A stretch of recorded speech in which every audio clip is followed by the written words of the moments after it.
Hey everybody, just like you, every summer I wrestle with finding the balance, right? We want our kids to enjoy summer vacation, but the game calls to us. How long should we take off before we get them back in the game? And that's one of the reasons we really love what NHL Sense Arena is doing this offseason.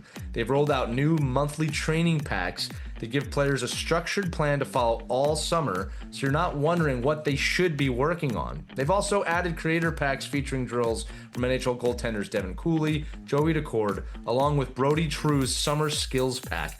It's a fun way for players and goalies to work on their hockey IQ, decision making, stick handling, reactions, and game situations right from their home in just 10 or 15 minutes. Perfect to keep them away from the ice, but get that hockey in. So if you've been thinking about trying Sense Arena, now is the time. Their off-season prices is always the lowest of the year, and Our Kids Play Hockey listeners can save an additional $25 with the promo code OKPH.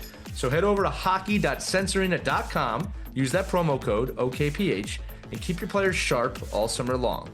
Check out that website, then come on back and get yourselves sharp with this episode of Our Kids Play Hockey. This episode is powered by NHL Sense Arena.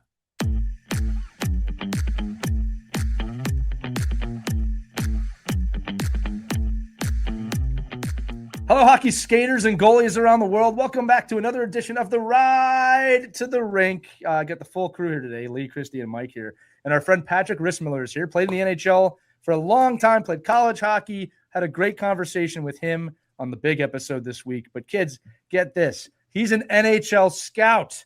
He's an NHL scout. He scouts for NHL players. I know what you're thinking. This is the guy. This is the person we've been waiting for. So, Patrick, why don't we start with telling the kids what your thoughts are as an NHL scout on what the things they should be looking for at youth hockey and developing in youth hockey are. Have fun, play a lot of sports, be a kid, ride a bike, go swim, have a childhood, and honestly have fun and enjoy it.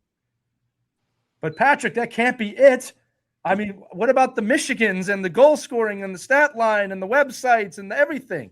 Isn't that what they should be paying attention to?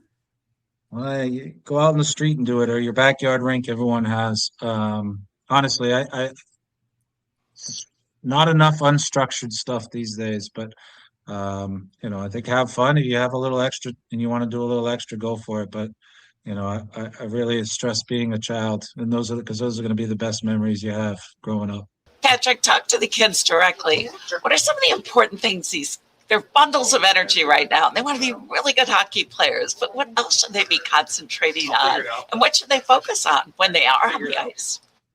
I'll tell the kids, I'm assuming younger kids, what I've told my own kids for years is be a great teammate and be coachable, work when you're on the ice or at practice, and enjoy it, have fun. That's all what I've told my kids. If you have some time to go out, shoot some pucks in your driveway or go down the street and throw a lacrosse ball off the wall, go for it, right? Do it on your own, enjoy it. Most of us that have kids and we try to guide our children and really, just like you're doing with your own kids and the players that you work with at the youth level, just as far as like all the little things that you need to do to become a better hockey player. A lot of it has nothing to do with hockey at all. Can you talk a little bit about what you would say to a player and what advice we could give to our young athletes that aren't getting up in the morning and shooting extra pucks, that aren't getting, using their free time to get better at hockey, and their parents are driving them, like, you have to go to this, you have to go to that. Can you just talk about like their inner self, like their inner voice of saying, at some point, if they're not driving themselves, if they're not the ones exploring how to get better, mom and dad can't get them where they think they want to get to, right? I mean, what advice would you give to that player? It's got to come from the kid. It's not the parents. I can tell my kids to go out and shoot pucks every day. I can make them, but I know what's going to happen. Eventually, no, I'm not going to do it, and I'm not going to play. I think at the younger ages, again, go do other things because it's like that saying: "What is it? Absence makes the heart grow fonder." If you pull them away a little bit from it for a little bit, they're going to come in with full of energy and excited to be a part of it and practice hard, and they're going to be excited to go to practice. when you're going nonstop, when you have a day off, take the day off, go with your family, go to the movies, because it just becomes a job. And when it becomes a job, they're not going to really work too hard at it. And as they get older, there'll be a time for it. And I think they'll start to fiddle a little bit more distractions now than ever than when we grew up. But there's still time. The kids can still make time. You know, maybe it's wiffle ball, maybe it's shooting pucks on their own. But the younger ages, enjoy it. Take the days off when you can. And you know, it's not going to make a difference because your child didn't shoot pucks this one day or skipped practice this one day.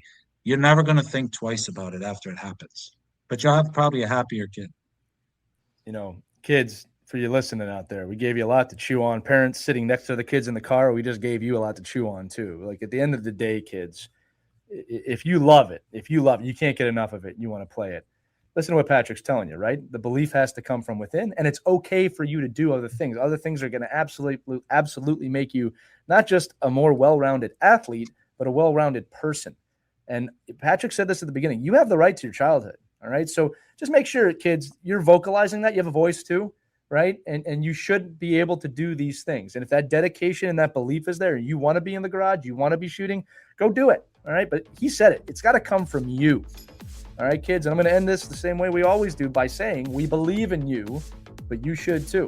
All right, it's got to come from you. All right, that's going to do it for this edition of the Ride to the Rink. Patrick, thanks so much for being here. Mike Christie, my best friends in the world, as always. I'm Lee, kids. We'll see you on the next episode of the Ride to the Rink. Have fun, go learn something, and be a great teammate. We'll see you soon.